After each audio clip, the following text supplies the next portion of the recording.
Okay, so today we're gonna kind of break some myths out there. You know, there's a lot of fake versus real. It's almost like that TV show, The Mythbusters, where people say certain things and they go there and kind of do like a little bit of experiment to see if it's like true or not true. And I feel a lot of that like real estate, and I was kind of inspired to do this because I feel like the last few weeks, everybody keeps telling me like, well, this is standard. This is standard business.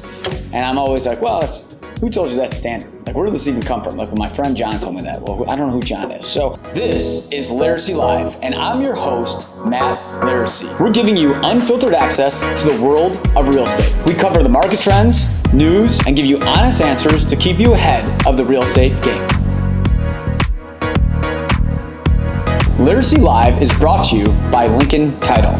Lincoln Title is the best and most efficient title company in Chicago and the best place to close your property. Laricy Live is also brought to you by Guaranteed Rate and Ben Cohen. Ben is #1 in Illinois and can close your loan in as fast as 8 days. So, first one is, the first month of mortgage is free.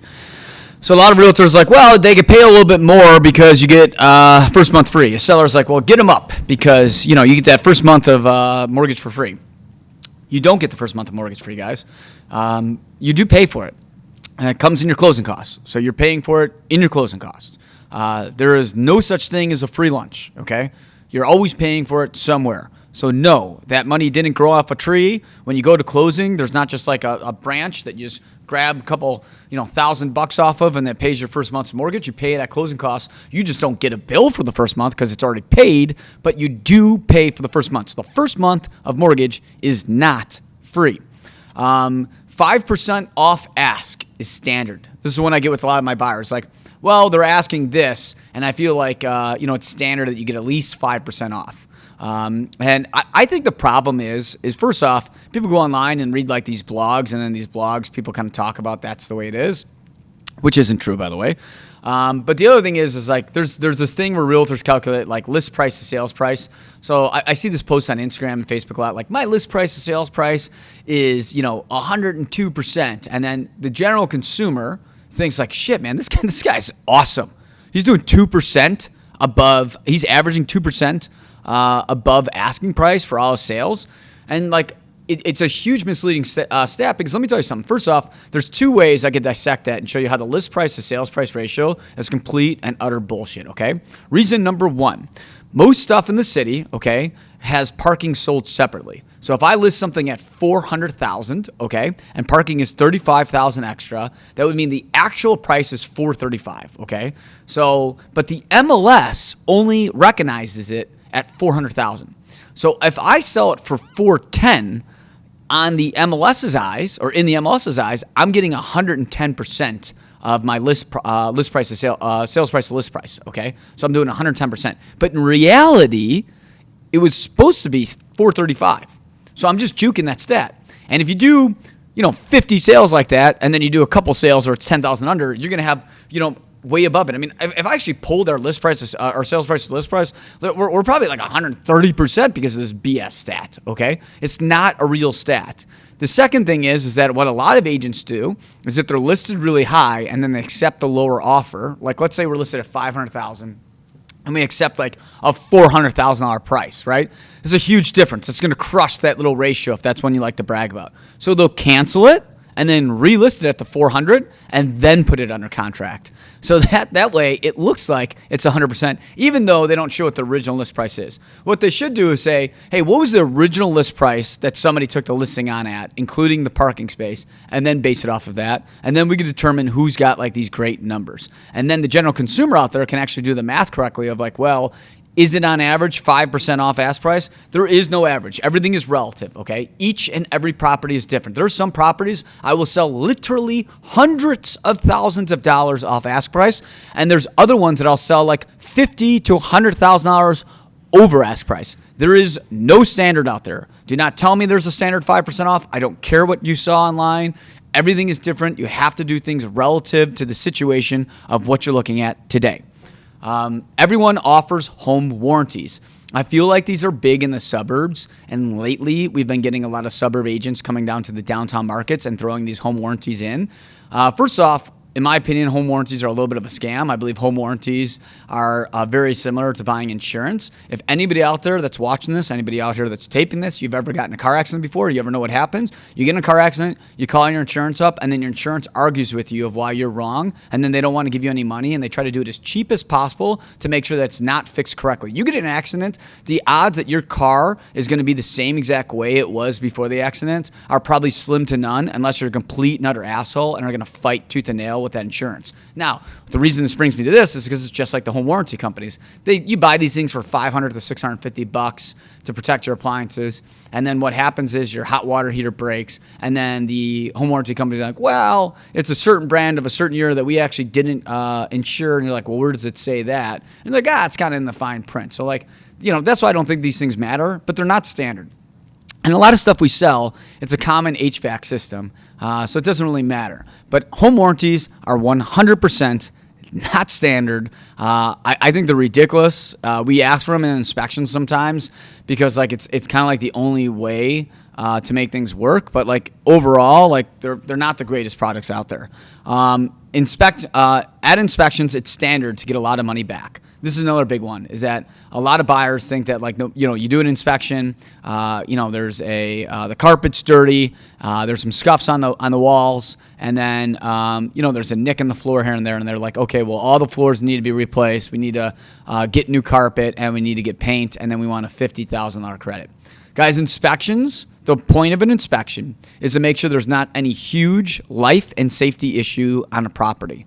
It is not there to, try to negotiate small and minuscule items. Okay, I call them Mickey Mouse items, where it's just small ones that don't really make a lot of sense. Now, everybody does ask for an obnoxious amount of money, and this is why about 30 some odd % of deals die once you do an inspection, because it just depends if the buyer is realistic on what they can ask for. Lately, we've been getting a lot of buyers that think they should be able to ask for whatever they want, but it is not standard to get a ton of money back. Realtors make their own hours. That's a big one where I see these posts all the time on social media. I love the flexibility of my job. It's just awesome. I just love the fact that I could pick and choose when I want to work. Let me tell you something out there. The fact is that you literally cannot pick any hours. If you're a real estate agent, you work whenever your client wants to work. We are pretty much, your slaves to do whatever you will, okay? You tell us to jump, we tell you how high. Or you ask us to jump, we ask how high, okay? We're doing whatever. If you call me at midnight, I have to answer, because guess what? If I don't pick up the phone at midnight, there's 46,000 other agents in Chicagoland area. That means that 45,999 other people may have the opportunity to pick up that call. So if I'm not willing to pick it up, I guarantee you one of the other 45,999 people are going to be willing to pick up that call. So there is no such thing as making your own hours. Real estate is the type of job where you are literally glued to your phone 24/7, and when the bat phone rings, you're picking up no matter where it's at. I have 3 kids. Every single kid that I have negotiated a deal whilst my kid was getting born, okay? Not while it was actually coming out, but as we were going into the delivery room, with my oldest Roan, we had to literally wait for her to start pushing until I got off the phone to negotiate this deal. I will never forget it. It happens all the time. Before I got married on New Year's Eve. I was walking down the aisle waiting on my wife, and I literally texted and confirmed a deal to get done. So, I may be a little bit of an extremist, okay? You may think I'm crazy, but the reality of life is that the fact that you could pick your hours is probably one of the most laughable statistics. One of the reasons why most realtors actually get out of the business is because of the lack of flexibility. Because you can never go on a vacation, you can never sit down, you can never have family time, you can never sit there and do anything without your phone ringing or somebody yelling at you about something. And honestly, I'm not saying this like I care. I love it. That's one of the reasons I'm in the business. I'm fucked up in the head. I enjoy that. That's the part that I like about the business. I like the craziness. I like the car crash type scenario where you never know what you're going to get. And I live in high off the highs and lows of the business. And that's great for my personality. But when somebody literally tells me that they want to get into the business because they like the flexibility, I know for a fact that they're not going to last. Buyers can pick their own title company. That's a big one that happens too, is that nowadays online, people are trying to get their title companies and they're seeing that they could try to pick them to try to save some money. I will tell you right now that the seller's attorney picks title in Chicago. You can't pick your own title. I mean, I guess legally you can, but it's like a huge issue when you try to do it because now there's like these online title companies that have tried to like get into the business. But there's these things called rate cards that most companies have to kind of base it off of. And the reality is that you're not going to be able to pick your own title. Just live with the fact that you have to pay the costs. You know, get the closing cost estimate from your attorney and just know up front that that's what you're paying. Open houses sell properties. This is a huge one. People are like, hey, like if we do an open house, you know, that we're going to sell that property. I will tell you right now, in my entire career, I'm hovering around like a little over 6,500 plus sales in my career. I have never sold a property at an open house after the first weekend, okay? It's never happened. Open houses, for everybody out there, you want a little history lesson. Here's how open houses started. Open houses started because way back in the day, every office used to have their own listings, and listings weren't shared. So like Coldwell Banker had their listings, Century 21 had their listings, RE/MAX had their listings, but Century 21 didn't know what RE/MAX listings were, and RE/MAX didn't know what, you know, Coldwell Banker's listings were. And that's why if you ever drive into like more of a blue-collar neighborhood, like where our office originally started, you'll see signs on the window that say, please stop in for a free book of listings. Because what you used to do is you would go into the office and you would get a book, and in that book would tell you what listings that office had. And the people who had the most listings had the most power, okay? So what they would do is that once a week, they would open, and remember guys, way back in the day, people didn't work Sundays, okay? That was God's day. I'm just saying that's just what it was back in the day. So on Saturdays, people would open up their houses to the public for people to be able to see the property for the first time. Thus, the name open houses got born, okay? So in the 50s, 60s, 70s, 80s, and first part of the 90s, open houses were a huge way to sell properties because there weren't these things called computers, which had something crazy called the internet. At the end of the 90s, open houses started to lose their popularity because what started happening is that the internet got bigger and then people started using pictures, and we went to green screens on the MLS. And then ultimately what happened was we got multiple pictures you got to use on the MLS, which then resulted into us being able to do video and 3D tours and all the cool stuff that we do today in the 2020 plus realm, okay? So the problem why a lot of people think open houses still are the main things that sell properties is because you have the 50s, 60s, 70s, 80s, and most of the 90s, okay, so almost 50 years that people have this ingrained in their brains. And a lot of people buying today are kids, you know, let's call it like 22 to 40, and they're asking their parents, like, how, you know, why is my place not selling? And they're like, well, we used to do open houses because when they were younger, that's what sold properties. But in today's day and age, open houses aren't selling properties because you used to only be able to go into an open house to see what a property is, and today you could go on this thing called the internet and walk around, and you're a busy person, and you want to go when you want to see the property. Every weekend, we do over 20 open houses, and I will tell you right now, every weekend, the hour and a half that we do an open house, we have showings earlier in the day and then later in the day, and then nobody shows up at the open houses. So no, open houses are not going to be the thing that sells your properties. Huge long rant there, but now most people may know how open houses actually started. Do broker open houses sell properties? This is a big one, broker open. So like nowadays, everybody's watching the Bravo $1 Million Listing, Selling Sunset on Netflix, and all this other stuff. And people are doing these open houses. They're flying in on a helicopter. You know, all the brokers are coming there. They're getting sushi. You know, they're opening up, hundreds of $1,000s worth of champagne. They're spending literally $50,000 on a party to show off a house. And I literally don't know why this would ever sell a property. It's not like a broker is the one that's buying the property, first off. Second off, every broker knows that actually does any business what comes on the market. So like all that stuff that you see is staged for TV shows. It doesn't happen like that, okay? People aren't spending $50,000 to $60,000 to throw a broker's open like they show on TV because honestly, most of the time, you only make maybe $100,000 if it's a huge sale. We're talking like a $10 million plus sale.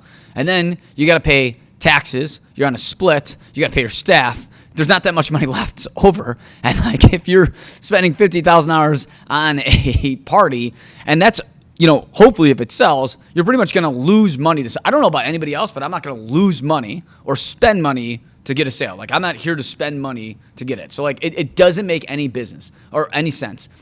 If you go, like, brokers opens are really good for like a unique place, a celebrity's place, something that a lot of people may not want to be able to see, and you want to try to get some people in there to preview it. Private broker opens would be good so people can actually have time and learn about the property. But by throwing a party is going to do absolutely nothing to do it. And let me tell you something, any broker that's really good at their job isn't going to have time. Like I don't have time. I don't have time during the day to go to look at somebody else's property to tell you if I think it's priced right or if I think I have a buyer for it.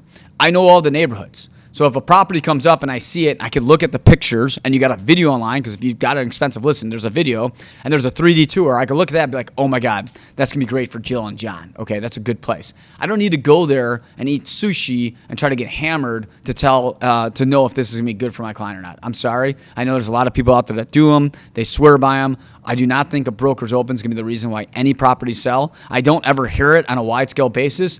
There's somebody out there watching this is going to comment and say, I sold XYZ from a broker's open. I'm sure you did, but on a wide scale basis, is this for the best money spent? No. I'll tell you what, if you're going to spend $50,000 on selling a property, you could take $50,000, hire a kid that could code like a website for the property, and then do this crazy SEO placement so that every time anybody searches in that exact location, that property comes up. And anytime anybody in a geo-fenced area is searching on their Instagram or Facebook page, your property comes up, and it would sell that place way quicker than the fact of somebody just throwing a party for a 3-hour period. Just throwing out there of like better ways to do stuff.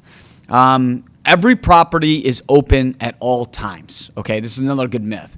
We get these calls all the time, and I talk about this where people are at brunch and they call like, hey, it's Saturday, it's 2:00. I'm staring right at Bellevue right now.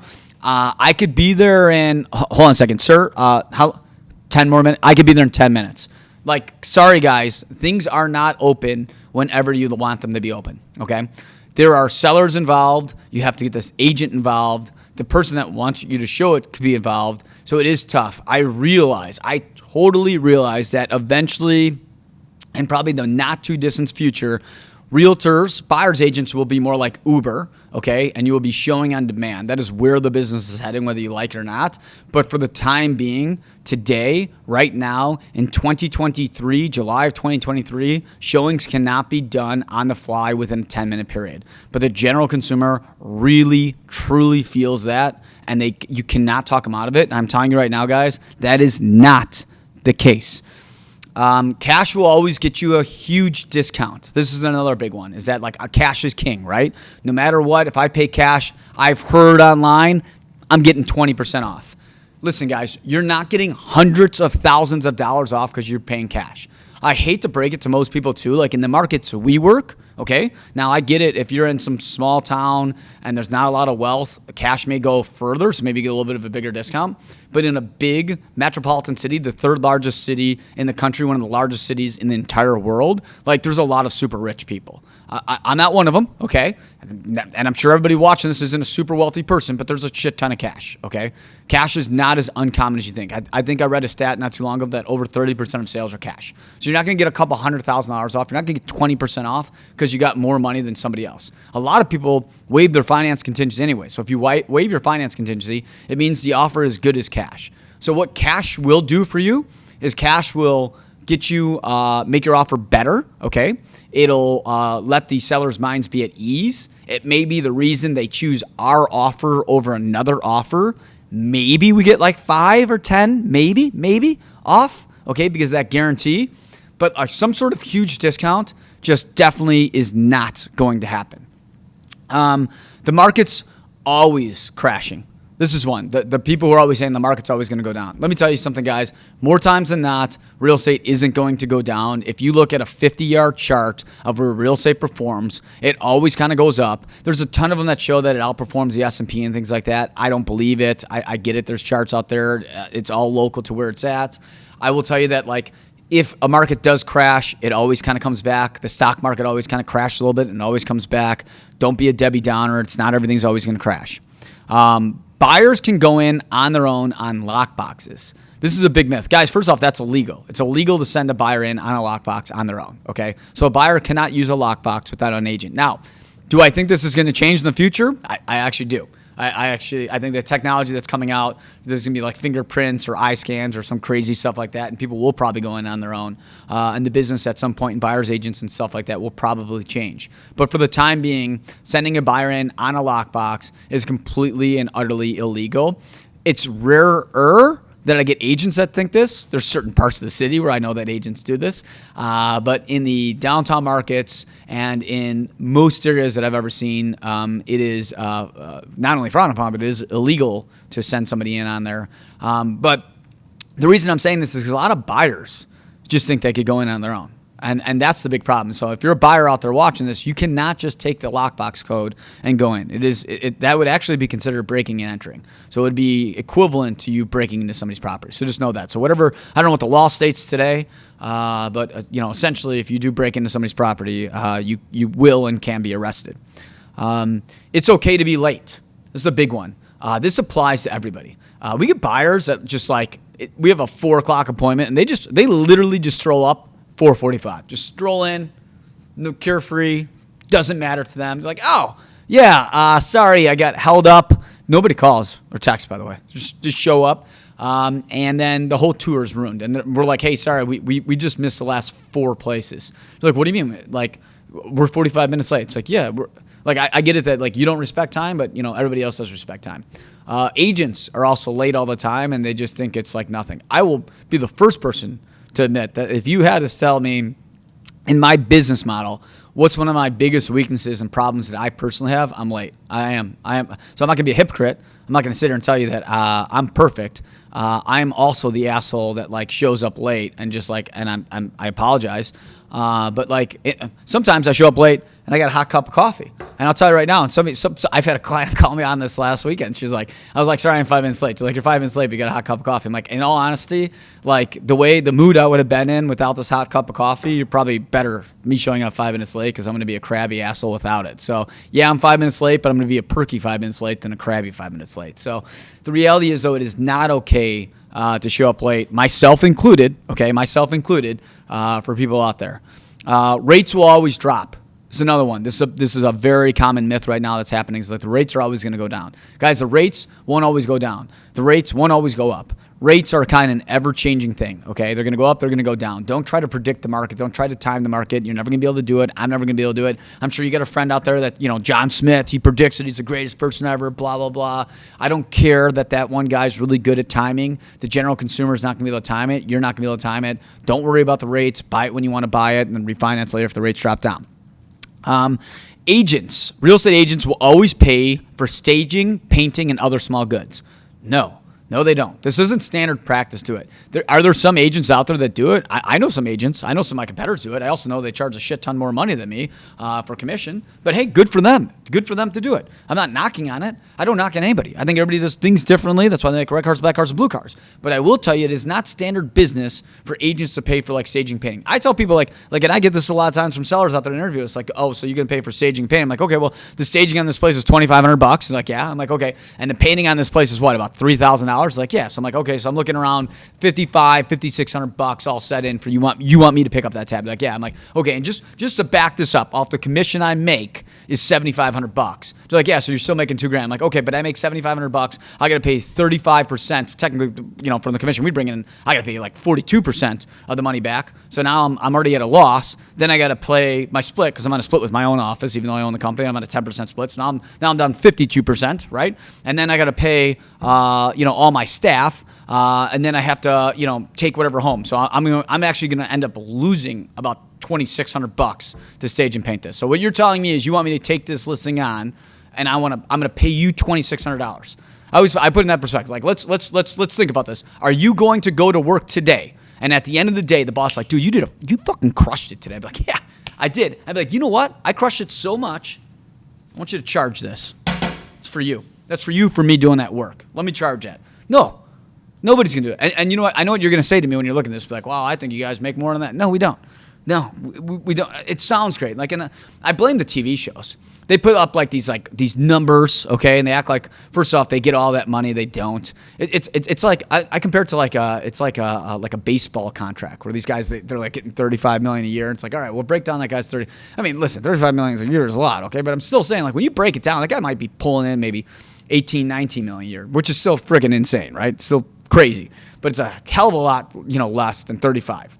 So when you actually break down the fees and look at it, like, we're not crushing it. So paying for staging and painting and stuff like that just makes for a bad business model. Now, if I'm charging like 10%, yeah, I'll you give me 10%, I'll pay for staging and painting. I'll throw a couple extra bucks in there too if I want to make a lot more money. But the reality is, it is not standard business for agents to pay for that. If I sell on my own, I'm going to save money. There's been a million statistics out there that show that by selling by owner that you are going to lose. You also then have to deal with people like myself. So, like, here's the problem is that there's a lot of people out there that hate agents, and I will tell you right now, I also hate agents. There's a lot of agents I don't like, okay? I think a lot of people do it really bad. So I'm not hating on some sellers when they want to say that they want to sell by owner, because I run into a lot of agents every day where they don't know what they're doing. They've gotten their license the last couple of years. Okay, they did it during COVID. They don't know the business. They don't know anything about it. They did it because they want flexible hours. They think they want to, wear fancy clothes, drive nice cars, and not do any work and get paid too much money to do nothing. I agree with you, okay? And if I'm a seller and the only experience I've ever had with an agent was that guy that I also personally don't like, and then they go to sell it, they're like, why do I need that guy? That guy did nothing. He sucked, blah, blah, blah. I could understand it. So when I say that I think for selling by owner is stupid, I'm saying it because, like, there's a lot, definitely top 25% of agents that are extremely good at their jobs, and they make selling it with an agent well worth it. I will say there's just a large portion of agents that don't bring any value, and it taints the industry. It makes people think that selling on their own is better. But I will tell you, if you look at the stats, if you sell it on your own compared to hiring an agent, it's always nets you more money by selling with an agent. I will also tell you that I remember, even when we're talking about all this AI stuff and how, like, realtors and the business is going to change and blah, blah, blah. I remember in the late 90s when this thing called the internet got started, okay, and we had, right before the dot-com bubble happened, there was a website that came out called forsalebuyowner.com, okay? The forsalebuyowner.com came out, and it got huge. Everybody started, because, there was no internet before. There, people, everybody got on their AOL. You went on the dial-up, right? It made that noise. You went on there, you started IM people like crazy, and then you go check forsalebuyowner.com to see what came on the market. And that was a big way that sold properties for a little bit, and people were like, that's it. That's the end of realtors. And that was the talk for a few years. And a lot of people that are watching this are probably too young to realize this. I remember it because I was working in my dad's office in high school sometimes for some things, and people really thought this would happen. And then the rest of the internet catch up, and the realtors catch up, and then they figured out better technology and put pretty much, I don't even know if forsalebuyowner.com is around. Maybe it is, but for what it's worth out there, the guy that started the website, he actually sold his house with the realtor, and he didn't use his own website. So it shows you it's not correct, okay? But the reality is that, like, selling on your own is not going to net you more money.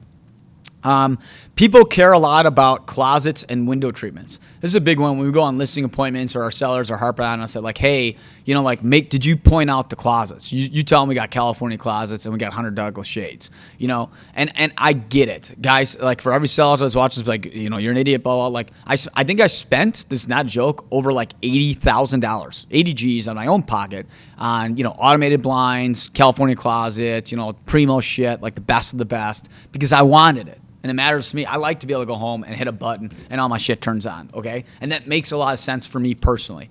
But when I turn around and sell my own unit and I'm like, hey, I got automated blinds and I got like the best closet system you could buy, the average person doesn't care. The average person doesn't 80,000 care. They may give me an extra 10,000, but they don't care 80,000. And a lot of people out there that put a lot of these small dollars in, well, I shouldn't say small, it's a lot of money, but the person doesn't care. I always tell people, I tell my buyers this: you don't give a shit about closets and window treatments until you actually do them yourself. And then the minute you actually do them and you write that check, the next place you buy, you then look for that, right? But that's such a small amount of the population, because even when people go to buy that next place and think about doing it, they get the bill again and they're like, is it worth it to me to do it this time? So like the reality is like, if all things are equal and you got two properties side by side and everything about them is equal and one's got automated blinds and one's got, built out closets and one doesn't, sure, the one with the automated closets and blinds are going to win. But like, it's not a reason somebody's going to buy it. It's not a reason why people are going to pay you more money for it. I realize the people in the showroom are going to tell you that like, if you put in these shades compared to these shades, it's definitely going to, net you more money back. It's not true. Okay. 6,500 plus sales. I've never in my entire career had a buyer come to be like, listen, my number one list, closets, blinds. That's number 1 and 2. And then everything else after that doesn't matter. It doesn't work like that. Again, I'm not saying these things don't matter. I'm not saying that like it's not a nice, but it's more like it's like a perk. It's like, like, do you want whipped cream on top of your coffee? Like, yeah, you know what? I'll take some whipped cream on top. It's like a nice little perk. It's like a little thing that makes you feel good about yourself, but it's definitely not a reason that's going to sell that property.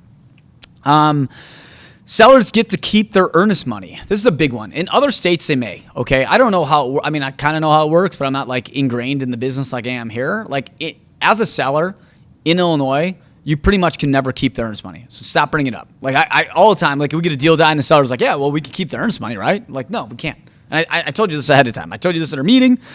I told you this when we signed the listing agreement. I told you afterwards, sellers can't accept or keep earnest money. Now, remember, buyers in Chicago have the out of condo review. So anytime to get the condo docs, you could kill a deal. Sometimes it can take 4 weeks to get condo docs. They could kill the deal, and including in the condo docs is your paid assessment letter, which is usually wrong for some reason, and the 22.1 disclosure, which talks about any special assessments. Because remember, sellers are responsible for all past, present, projected special assessments, okay? They could kill the deal over attorney review. They could kill the deal over inspection, and they could kill the deal over financing, okay? So anything one of those things happen, that a seller can't keep their earnest money. And let me tell you something else out there. For every seller that's listening and for every jerk buyer out there that wants to do this to somebody, a buyer could legitimately walk into a property day of closing and be like, I don't want this place, okay? I don't want it. Just don't want it anymore. Right? Guess what happens then? You don't get to keep the earnest money then either. You need a mutual cancellation. Mutual. Double. Each side has to sign a document to be able to release their earnest money. Until both sides sign that contract document, you can't release that earnest money. So even if you're in the right, you're going to have to sue that buyer to get the earnest money back. In 2 times in my entire career, I've seen people sue, and 2 times people have won, but they didn't get all of it back. I'll tell you right now, they got a portion of it back. And when we factor in how much money they lost for the time off the market, how much money they spent on a lawsuit, etc., they still took a loss. It would have been, honestly, both times it would have been better for them just to not sue and just take their licks and get out of there. But yes, you're not going to keep earnest money as a seller. It sucks. And by the way, guys, I'm not saying I agree with this. I'm not. I didn't create the laws. I have to follow them. There's a lot of shit I don't agree with that are laws, but I'm also not going to sit here and run for politics, just like I'm not going to run for the car board to try to change the stuff. It's easy to flip places and make money. The house hackers, these kids drive me crazy. They're like, I'm going to buy this place at 3, I'm going to flip it and sell it for $800,000. Right now, with where the market's been going in certain states, I'm sure that happened, right? Every now and then you can do a rich dad, poor dad type of thing. But the reality is, on a grand scheme of things, to kind of flip places and make a bunch of money is super, super rare. Your return on your rental investment is always huge, okay? That's not true. Like a lot of people are like, I want 8 to 10%, okay? In a big city, in a high net worth area, you're gonna be lucky to get 1 to 4%, okay? The return on your investment is the appreciation, okay? Meaning that the property goes up in value. But you're not gonna get an 8% return on a rental property. It just doesn't work like that. Agents make too much money. We kind of touched on that earlier, but I'll tell you, like right now, is that like when you look at what people charge commission, and then you look at like what an agent takes home, it's just I always tell people, like, just do the math problem, right? Like do the fact that, like, you take the money you make, then you take off the taxes, okay? I'm sorry, you take the money you make, then you take off your split, because the split comes first. Then after your split, you take off your taxes. Then after your taxes, you got to pay your bills, okay? That you had to sell your place, okay? And then after that is what you take home. Okay, and sometimes we're profitable on properties, and sometimes we take a loss. I'd probably say that a good 20% of properties I sell, literally 20% of the properties I sell, I literally paid to sell the place. Let me again, I'm just going to put this out there for anybody out there. Could you imagine going to work and paying somebody to work? I guarantee you that thought would even fathom in your mind. You'd be like, there's no chance. So when you say that agents, make too much money, it's really not the case. Again, I'm not saying that there's not some agents out there that have done the business injustice and that, maybe they did get away with it and they didn't deserve the money. But, the majority of the agents are actually doing the sales. I actually think we are underpaid personally. New construction means no problems. That's another one. So people are like, I want new because it's new. And that means no problems at all. New doesn't mean new, guys. Okay. New usually means you got problems. When you buy new, you're going to develop, you're going to kind of be the one that's going to see all the problems that happen with the property. Okay. So anytime there's any issues, you're going to be the one to kind of, figure it out. And then hopefully you have a responsible builder that gets back to you. New also means that a lot more expensive. New means that you have to be the one to pay for those closets and blinds that we talked about earlier, right? Because if you buy somebody else's, they've already paid for them, okay? And you don't have to do that. You're the one that's going to have to figure out all the small things that are wrong with the building itself, like doors not closing correctly, exterior, interior, safety concerns, meaning so you get security. Figure out if it's a big door, a big building, figuring out better door staff. New usually means more problems. It's just that your big components are shiny and new, which is nice, and you get to pick your finishes. But new doesn't mean no problems. And the average person that I talk to is like, well, I want new because I know I don't want to deal anything. I'm not saying new is bad. I'm not saying that. I'm just not saying that new means that there's zero headaches. Let's see. Commission kickbacks are standard. So this is another one where people just feel like, and I get I think it's because Redfin out there gives money back and et cetera. So a lot of people just think that it's standard for people to give money back. We see it a lot on commission statements, but it's not standard. Technically, it's illegal to give a kickback in the state of Illinois. I don't know how other states work, but it's technically illegal. So it's not a standard thing. If me personally, I'm strongly against ever giving any money back ever because I worked and I'm not here to just give up the stuff that we work hard on. It's our job. Again, it would be equivalent to somebody saying hey, at the end of the day, if you're at work, now that you're done, why don't you give Jill that sits next to you some cash back out of your check? And they're gonna be like, well, why? But I don't know, Jill, she's there. She kind of answered a couple of emails on your behalf, so you should cut her a check. And people are like, what are you talking about? So it's not a standard thing. It's I don't know why. Some people ask for it. It's rare, but question people want to know about. Properties always go up at least 5% in value. That's not true. Remember, real estate is like a stock market. It goes up and down, okay? Some years you're going to have good years and some years you're going to have bad years. Some years it's going to go down in value. And certain parts of the markets we work right now, there's some buildings that are down 35%. There's some buildings that are up 50%, okay? So it's always going to go up and down. You have to watch it. It's not like clockwork that no matter what, it's always going to go up in value. And that's a big thing. That's a big thing we're dealing with right now with sellers in the loop. We're hey, I bought this in 2016 and it's went down. It should have went up because that's just how real estate works. That's not how real estate works. Remember, real estate is the stock. There's going to be good months and bad months. And when I say that, that also means that there's different times of year that's going to sell it. I can't get March pricing in October because guess what? Different times result in different prices. Every dollar I put into my property, I get $3 back. This is a big one I get from sellers. Is that hey, I spent $50,000 on my kitchen, so I think I should get $150,000 more. I don't know where this came from. Every dollar you spend, you get $3 back. It's a big one I hear.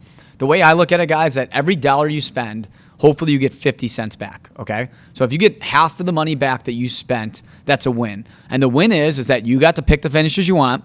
You got to enjoy them, okay? And then when you sell it, you get half of it back and the other half is for enjoyment. Now, if you get more than that, if you get the actual return back in your investment or you get more, that's a win. That's the way to look at it, okay? And if it's because real estate's a stock, like I said just a minute ago, it could be a different time of year. It goes up and down. Also, you could have spent $150,000 a year, but maybe you weren't good at interviewing people, right? Maybe you hired a contractor to do your kitchen, and I could have hired a different contractor and got the same kitchen for $50,000, and you spent $150,000. So just because you spent $150,000 and you got ripped off, and I could have spent $50,000, that doesn't mean now that because I spent $50,000, mine's worth $400,000 and yours is worth $300,000. It just means that you didn't do the best on interviewing people. Okay. And that's a big problem I have when people talk about every dollar spent, I get $3 back. It's well, who did it? Where'd you get the price from? Did you get your quartz on sale? So you got a better deal. Now maybe it's worth more. There's no logic behind it. Again, to me, general rule of thumb, the way I would look at it, every dollar you spend, you get 50 cents back. You enjoy it. When you sell it, you get half your money back and just leave it at that. Best time to sell is the summer because the weather is nicer. This is another big one we get with sellers is that they're well, the weather's not nice, so it's not going to be a good time to sell. Let me tell you something, guys. Nobody cares about the weather. 9 months of the year in Chicago, the weather's going to be terrible anyways. The reality is the best time to sell is when the demand is the highest. In Chicago, the best time to sell would be in the early months because that's when, leases come due and people are looking to buy. To me personally, I wouldn't say it's the worst time to sell, but not as ideal as the summer because July and August are slower because a lot of people are traveling. Because they're some of the only, nice months of the year that people look forward to all year.